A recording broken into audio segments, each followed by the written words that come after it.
Every great illusion requires two things: something worth believing in, and enough distance to keep the audience from seeing how it's held together. This particular drum corps had both. For a few extraordinary years, they conjured something from nothing. From a folded core, borrowed foundation, they made history. They made believers. And then, the way all illusions eventually do, they revealed themselves. This is their story. This is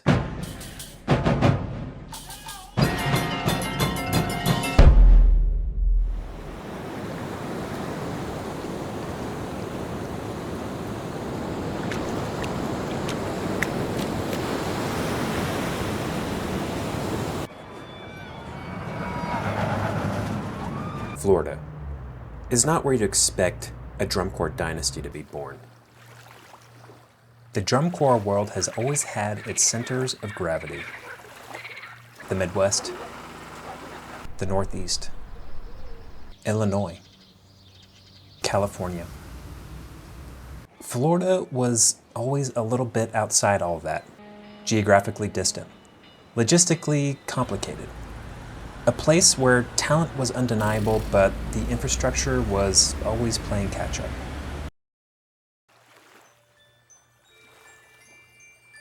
And yet, in 1989, something was stirring in the Orlando-Clermont area that would eventually put Florida on the DCI map in a way nobody had quite anticipated.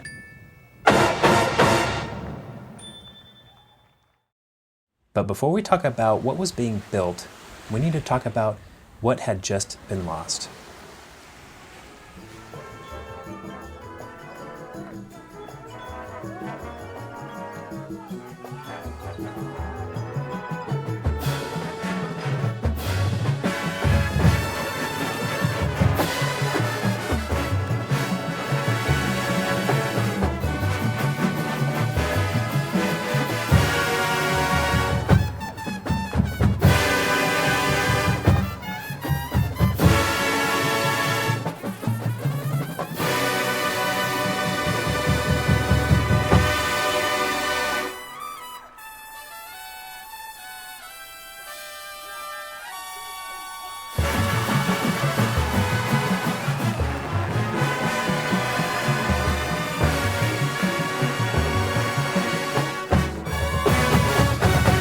Suncoast Sound.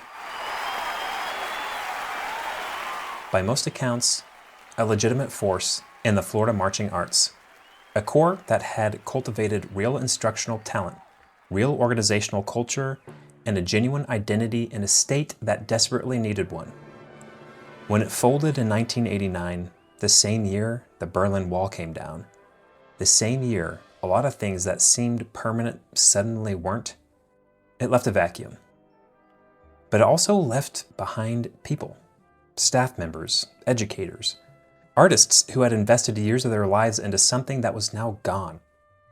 And in the drum corps world, talent doesn't disappear when an organization does. It disperses. It looks for a new home. The question was, would anyone build one?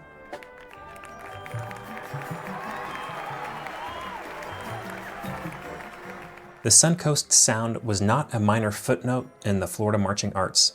It was a legitimate force in DCI.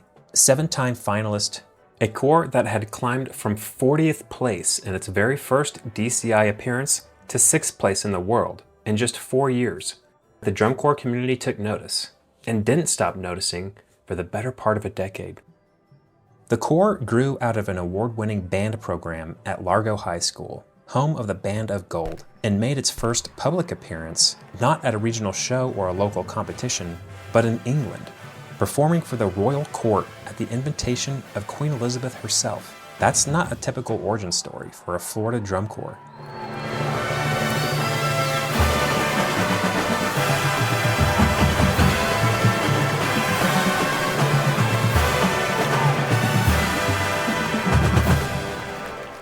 That is a statement about the kind of organization this was from the very beginning. Throughout the early 1980s, Suncoast moved steadily up the ranks. 21st, 13th, before breaking into the elite top 12 at the 1983 finals in Miami, where they finished 6th.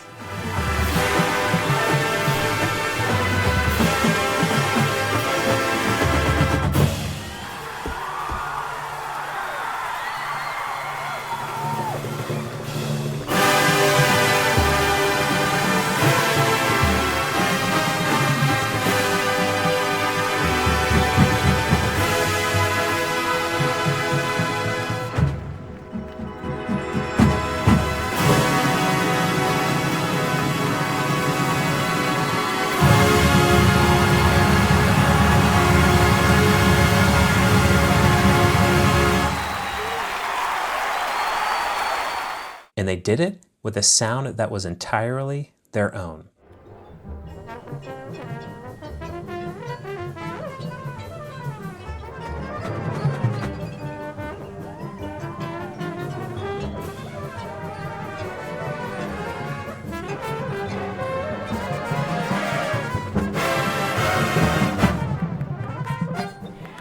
The drum corps community came to know it as sun jazz, a contemporary but accessible musical style that blended a military presentation with a distinctly Florida-flavored jazz sensibility.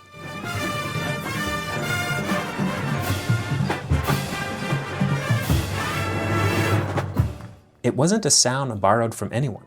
It was a sound that belonged to one corps, in one state, built by one set of people who understood exactly what they were doing and why.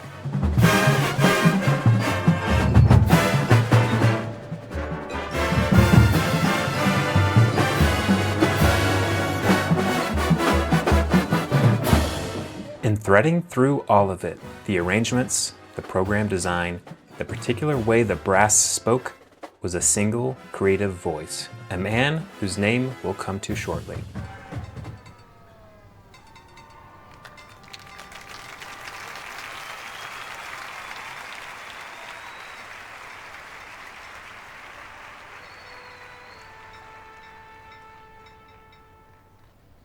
In 1984, that voice did something unexpected. Suncoast stunned audiences with a tribute to the Vietnam era. Every member of the Corps wore a memorial bracelet engraved with the name of a member of the armed forces who had perished during the war. In a competitive activity that prizes precision and showmanship above almost everything else, this was something categorically different. This was a Corps asking its audience to feel something real, not just watch something impressive.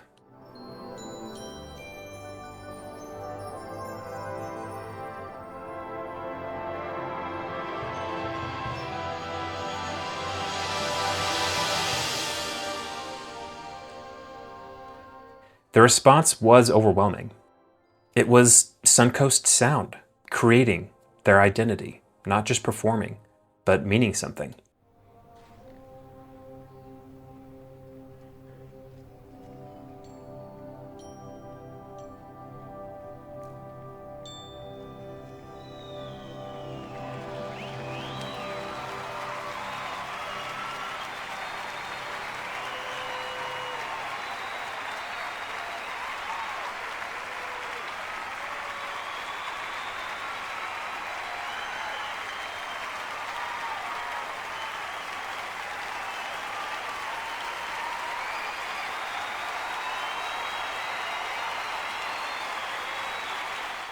And then came 1985.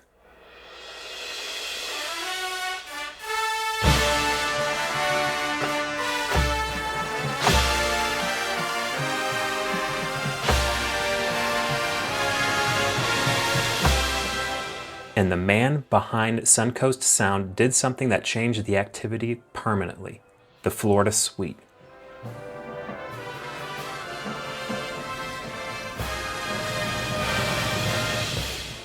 This was the first show in the history of DCI comprised entirely of all original music, composed specifically for the drum corps field.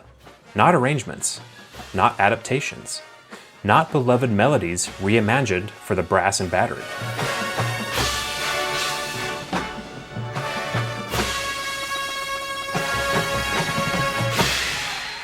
Something nobody had ever done before.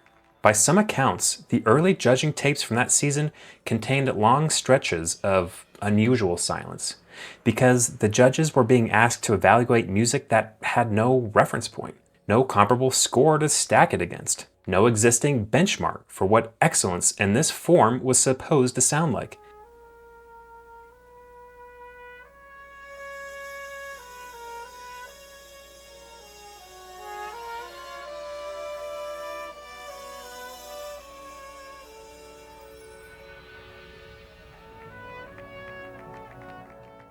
They were hearing something new.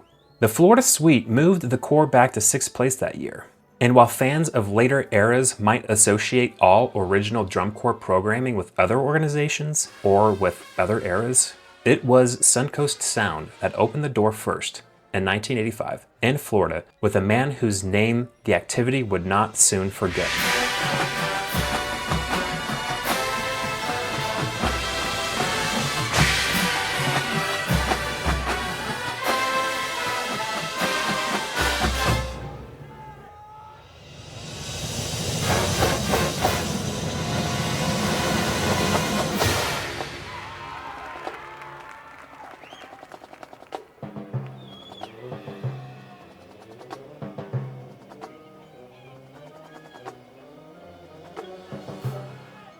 In 1986, performing Adventures in Time, a musically demanding piece, Suncoast Sound reached the highest competitive placement in their history, 5th place. It would remain the pinnacle.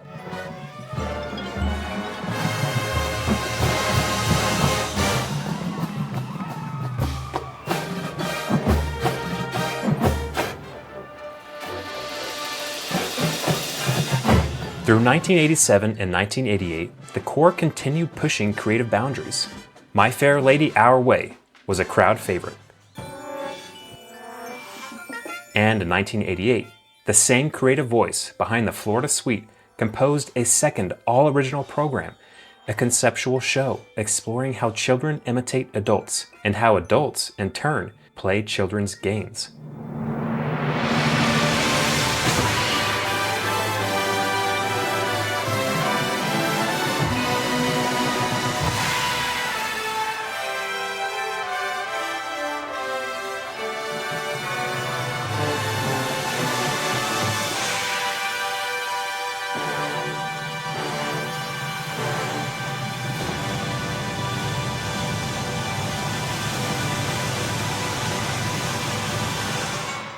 Symphonic dances for the contemporary child, original music, original vision, Suncoast Sound being to the last exactly what it had always been.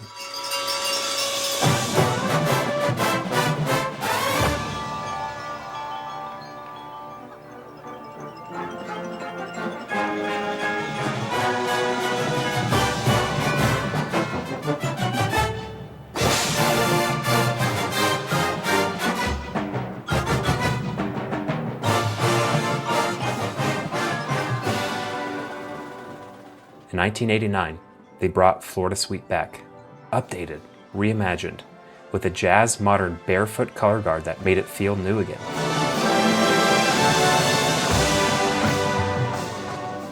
They finished 9th at finals.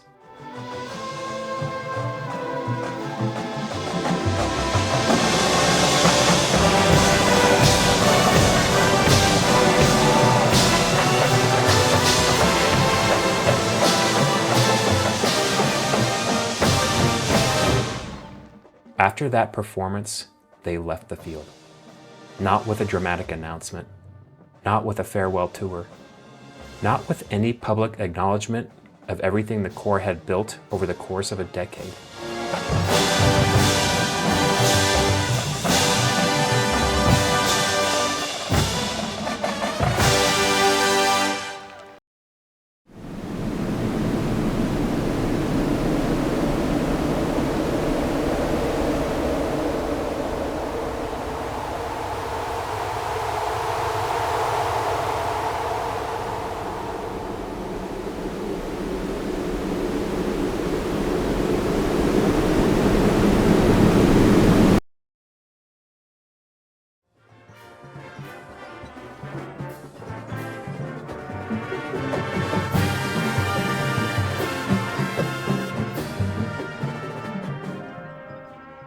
What didn't disappear when Suncoast folded was the talent.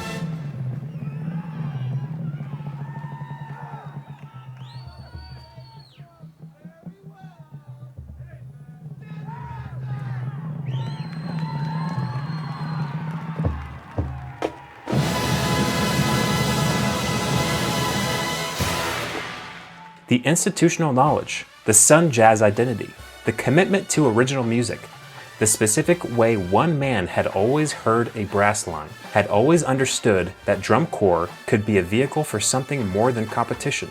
It could carry weight. It could mean something to the people watching from the stands if you trusted them enough to give them something worth feeling. That didn't evaporate. It looked for somewhere to go.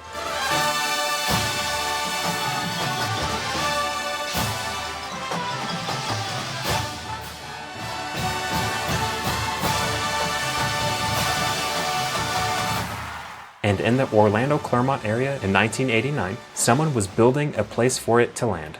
The founding effort that took shape that year wasn't a grassroots, start-from-scratch situation. It was a professionalized effort, specifically designed to catch the instructional DNA of Suncoast Sound before it scattered beyond reach. The people behind it weren't starting over, they were continuing something. And at the center of that continuation was the same creative voice that had written the Florida Suite in 1985. The same man who had pushed Suncoast Sound to its highest competitive placement, who had given the brass line its identity, who had understood before almost anyone else in the activity that original music wasn't a risk, it was the point. His name was Robert W. Smith. And the core he helped build in the shadow of Suncoast Sound's disappearance was the one that would carry his voice forward into the 1990s and beyond. They called it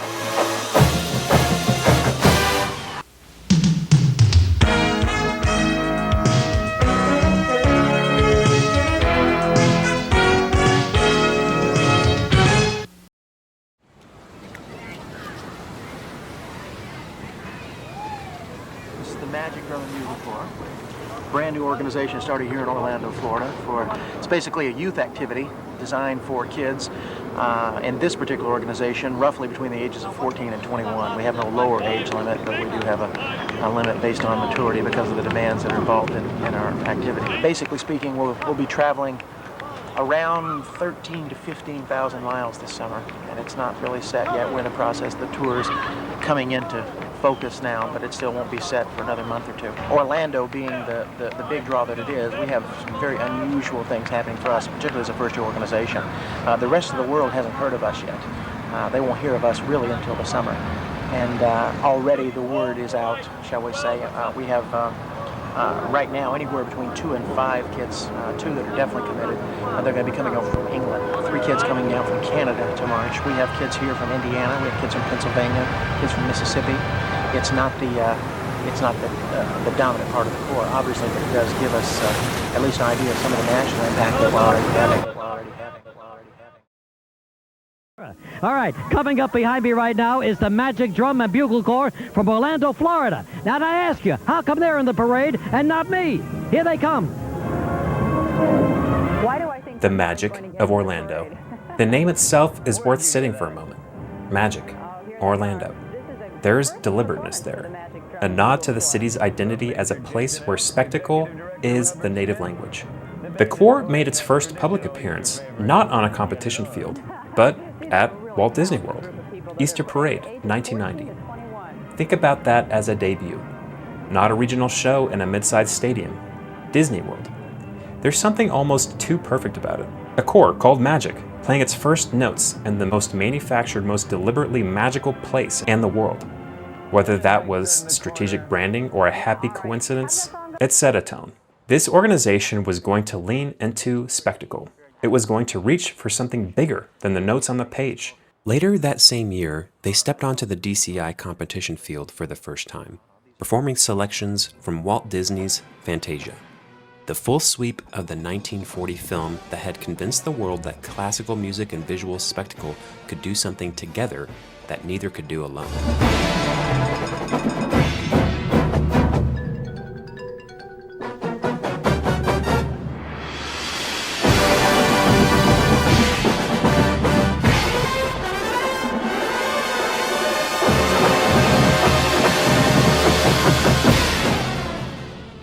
as staff carrying the ghost of Suncoast Sound into a city built on the premise of wonder. They placed 16th. It wasn't a championship, but it was the beginning. In 1991, they returned to Fantasia, this time including the Sorcerer's Apprentice, the young apprentice who discovers he can conjure forces he doesn't fully understand and watches them grow beyond his ability to control them. A cautionary fable about ambition.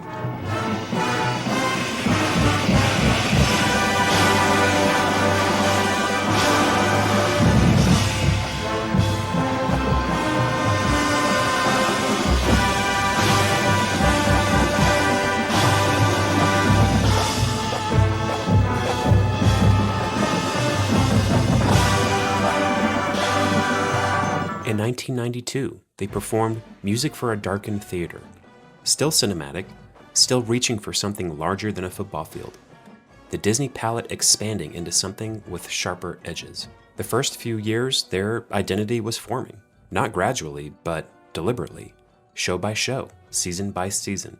A core figuring out exactly what kind of organization it intended to be.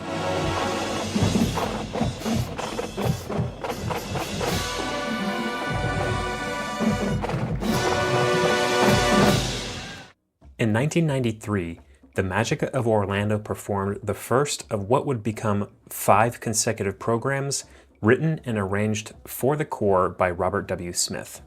The show was called Cirque de Magique, an original adaptation drawing from the theatrical world of Cirque du Soleil. It placed them 16th at the DCI World Championships in Jackson, Mississippi. Not finals, not yet, but the direction of travel was unmistakable.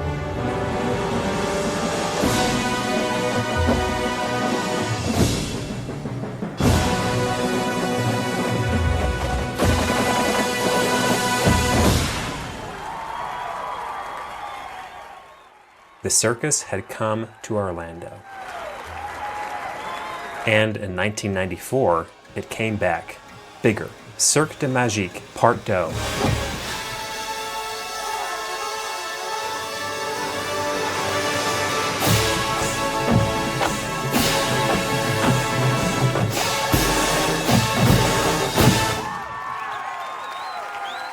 The continuation of the story Smith had started the previous year. Entirely all original music. Every note composed specifically for this corps.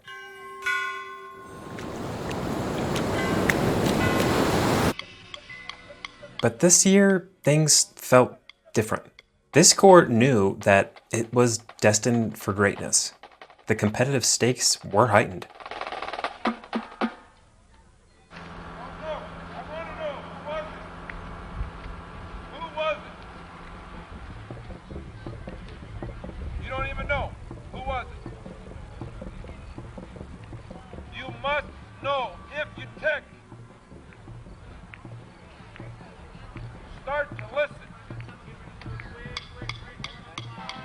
The Magic of Orlando had spent 4 years fighting to make a name for themselves, discovering their identity. And it was time to show everyone what they were capable of. Everybody in the corps, look at the line of baritones that is there. Y'all can go far side. From here to the far side? No, the thing is I got another band. Gentlemen, let's move this side. The show opened with Cirque fanfare and procession, circus tent props rising on the field, color guard members in jester's headgear, the ancient archetype of the performer who entertains and confounds in equal measure, who makes you laugh precisely because they're showing you something that you don't fully understand. Then came Odyssey. A single member climbed to the top of the tall scaffolding, in their hands a large wooden pendulum, tick-tocking against 2 blocks of wood. The sound of a clock, slow at first, measured.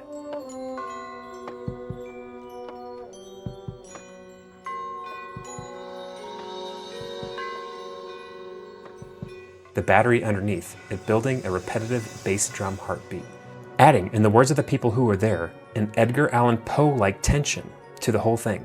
The pendulum speeding up, the heartbeat accelerating.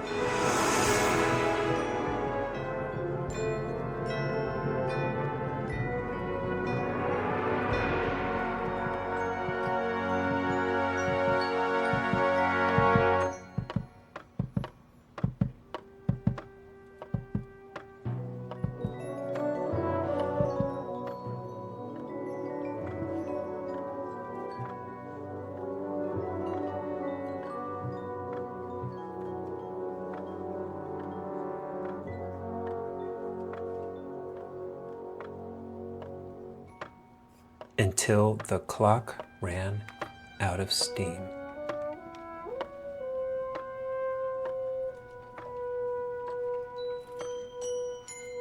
And the member vanish. Then Shango, an African ritual celebration, the color guard in tribal feathered headdresses and leopard skins, the primal drumming underneath a brass fanfare.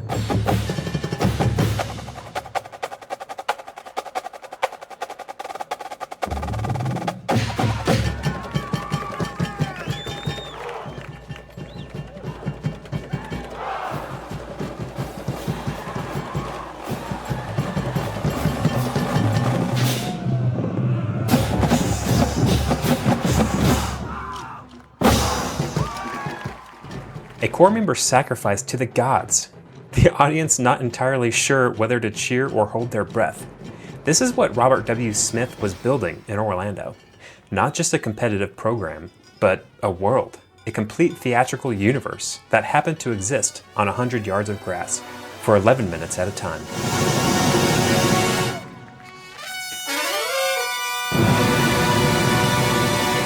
At the DCI World Championship in Foxborough, Massachusetts, in August of 1994, the Magic of Orlando walked on to the finals field for the first time. 11th place, a score of 81.5. 4 years, 16th to 11th, from a corps nobody outside of Florida had on their radar as a DCI finalist, performing all original music in front of the largest audience in drum corps. Magic of Orlando was just getting started.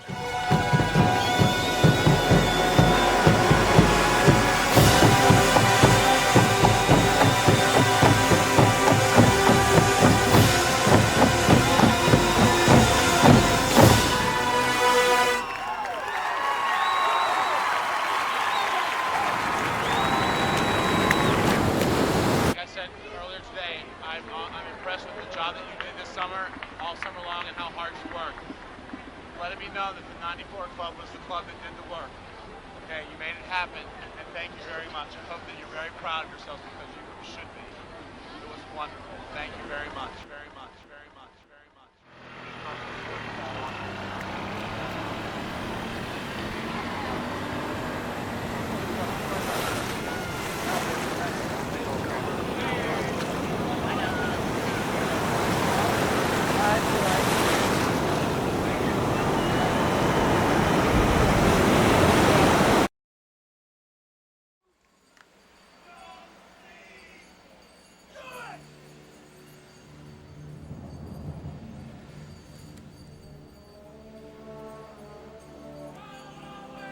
After 1994, the Magic of Orlando looked like a corps ascending, and they were, for a while.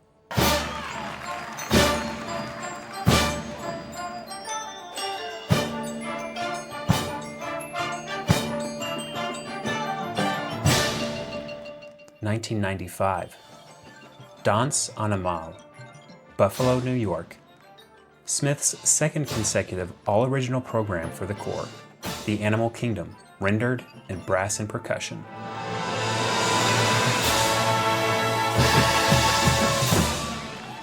The horn lines swaying like ocean kelp. The queen starfish, carried by servants. Color guard members, lifting long fabric wings. On the final note and running off the field as if the music had actually taught them something about flight.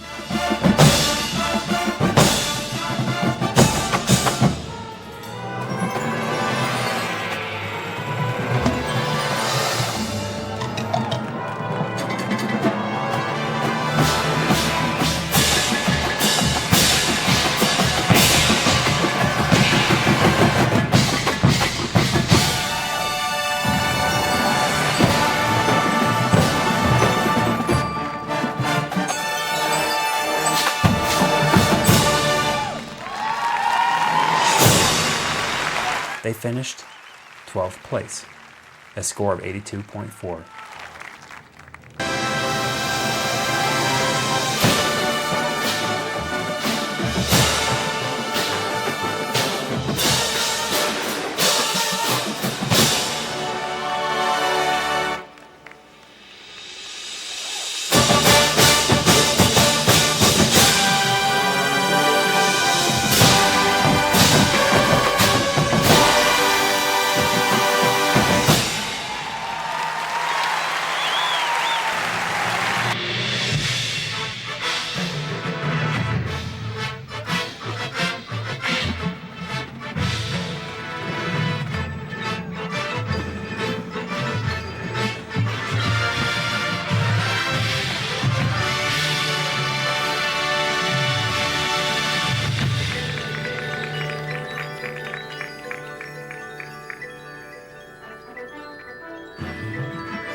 1996, 12 Seconds to the Moon. Smith had written the piece earlier that year for the United States Air Force Band of Flight, stationed in Dayton, Ohio, where Orville and Wilbur Wright had built the machine that flew for exactly 12 seconds at Kitty Hawk before changing everything.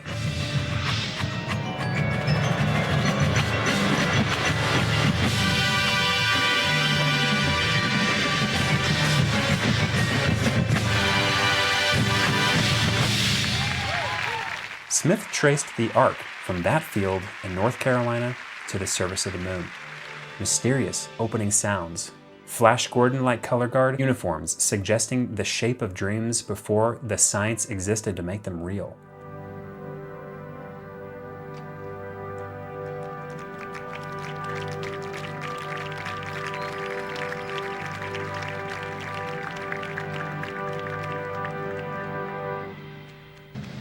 Three white silks representing clouds parting as a rocket pierced the sky.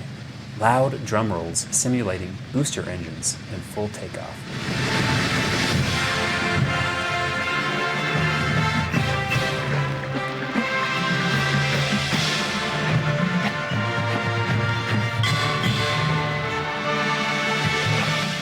And in the final moments, the horns and drums collapsing inward as the Eagle landed. Neil Armstrong's words hanging in the air above an Orlando field. One small step. The 1996 DCI World Championship came to Orlando for the first time, the first year of a 3-year joint venture between DCI and Walt Disney World Resorts. The Magic of Orlando performing at home in front of their community, under the same Florida sky that NASA launched rockets into on the way to the moon Smith had just written about. They tied for 8th place, a score of 85.5, their best finish ever. From where the crowd was sitting, this was a program on the rise.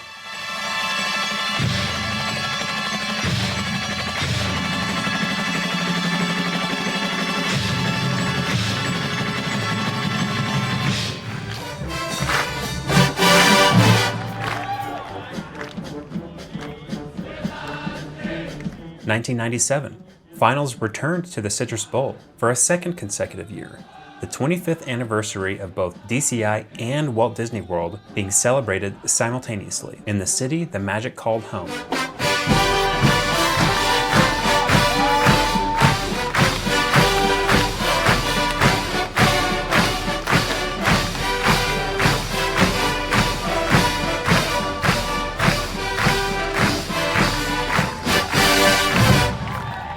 Carnival, celebrations for sinner and saint, a Mardi Gras program, part Smith, part others, 10th place, a score of 85.7, still top 10, still finals, still performing at home in front of a crowd that loved them. Everything still looked fine.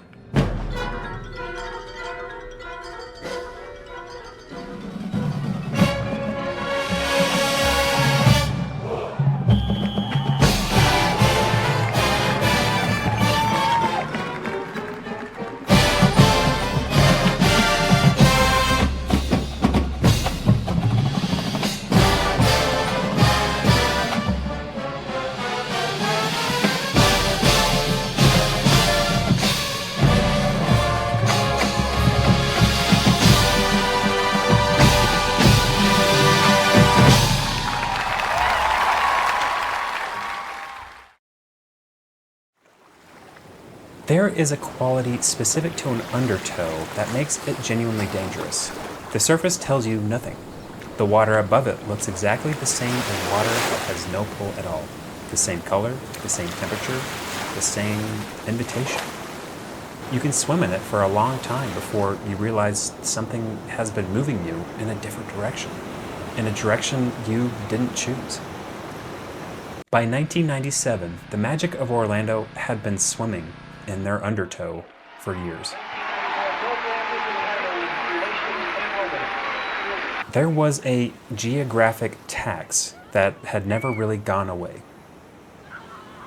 Every mile between Central Florida and the Midwestern heart of the DCI tour was $1 spent on diesel that a corps in Rosemont, Illinois didn't have to spend. The fundraising infrastructure, the outside grants, the corporate lifelines, the goodwill of the people who wanted this to work had always been a bridge to something more sustainable, rather than the sustainable thing itself. The bridge was holding, but with each passing season, the distance between where the organization was and where its finances needed to be had grown quietly longer.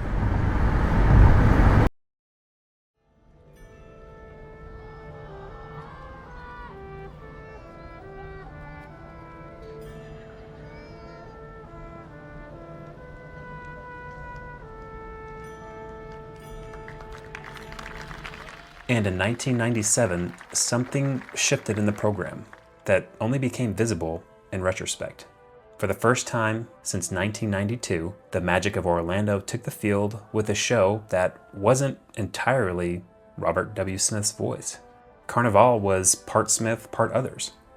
The result was 10th place. Still finals, still respectable.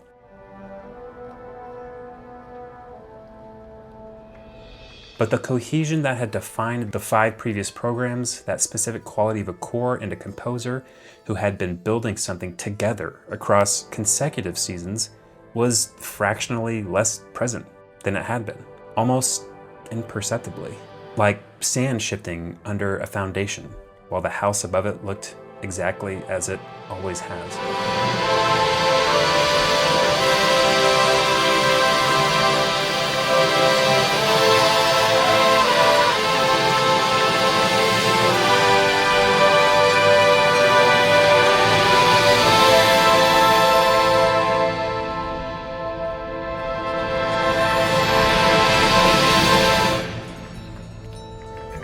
Then came 1998, An American Journey.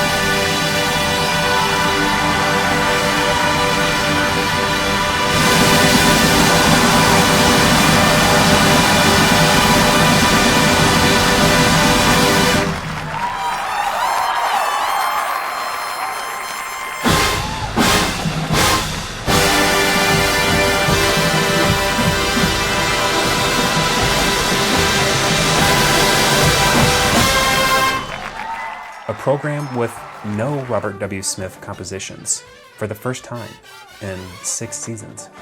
They finished 13th place, out of finals. The corps that had stood 8th in the world at home just 2 years earlier, the corps that had been performing all original music by a Hall of Fame composer, missed finals in 1998. The scores told the story with a quiet precision. The numbers barely moved across 3 seasons. While the rest of the competitive field around them had been improving, the activity was always improving, the arms race of design and execution never pausing, the Magic of Orlando plateaued. The gap between them and the corps ahead of them had been widening by fractions, then by whole numbers.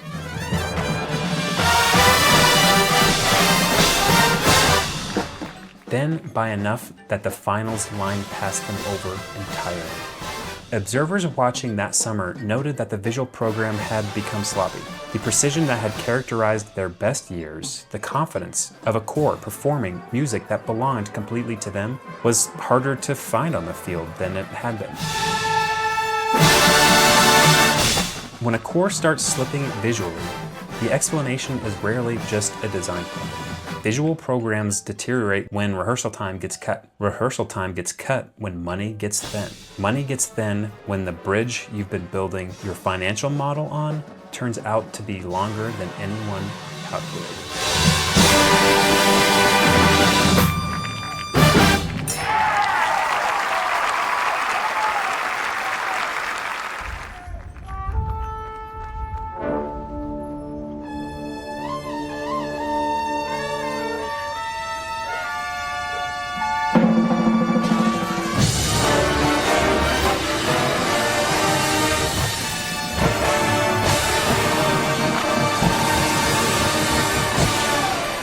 1999. The music of Chuck Mangione.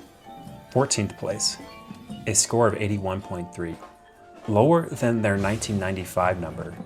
Lower than any season in their finals run. The trajectory now pointing in a direction nobody in Orlando wanted to acknowledge.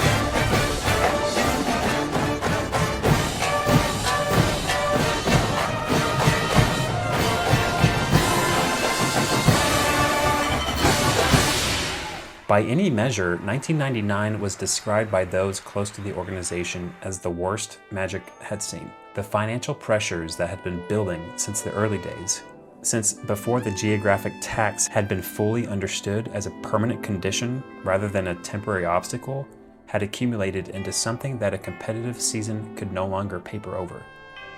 The core had spent a decade building something genuinely beautiful on a foundation that had never fully solidified beneath it.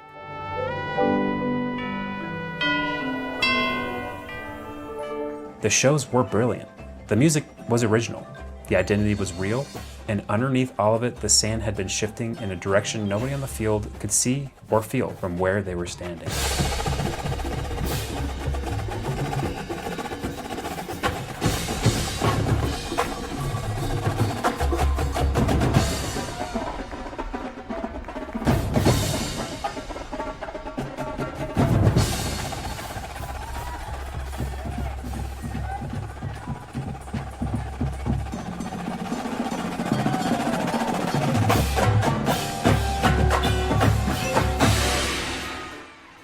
After the finals performance in the 1999 season, without a press release, without a formal announcement, without the kind of public reckoning that might have given the community a chance to respond, the Magic of Orlando went silent.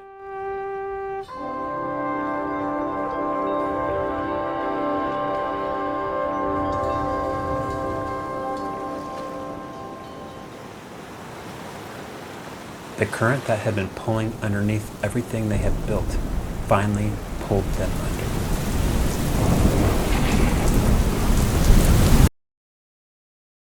We're responsible for the day-to-day operations of the organization. We have an executive director, of course. We also have an assistant director. We have a director of operations. This is a gentleman who spends his time coordinating all the various support elements, the ones we've just discussed, making sure that everything is in the right spot at the right time. Obviously, we're trying to create the as close to perfect an environment for the kids as possible in order for them to achieve their absolute best.